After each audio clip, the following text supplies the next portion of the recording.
ખેડૂત મિત્રો નમસ્કાર। આજે આપણે વાત કરવાના છે કે મગફળીની અંદર જે ડોઝ આપણે મારતા હોય તેના દ્રાવણ કઈ રીતે બનાવવા। તો આપણે જોશું કે સૌપ્રથમ જંતુનાશક દવા ફિપ્રોનિલ અને એમિડા અને ઈયળની દવા તેનું દ્રાવણ અલગ બનાવવું।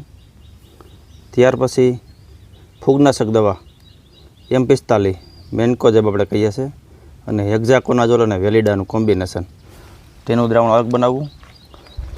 અને ત્યાર પછી PGR પ્રોડક્ટ જે ડોડવા ભરાવાની અંદર કામ કરે છે રિફંડ તેનું દ્રાવણ પણ અલગ કરવું। આવી રીતે અલગ અલગ દ્રાવણ બનાવી અને સ્પ્રે કરવા એટલે કોઈ દવા આડઅસરથી ફાટવાની શક્યતા ન રહે। અત્યારે વાગ્યા છે સવારના 8 અમારા બે ભાઈઓ આવી ગયા છે છાંટવા માટે। બે પંપ તો છાંટી દીધા અત્યારે અને હવે પાછો ત્રીજો પંપ ઉપાડશે।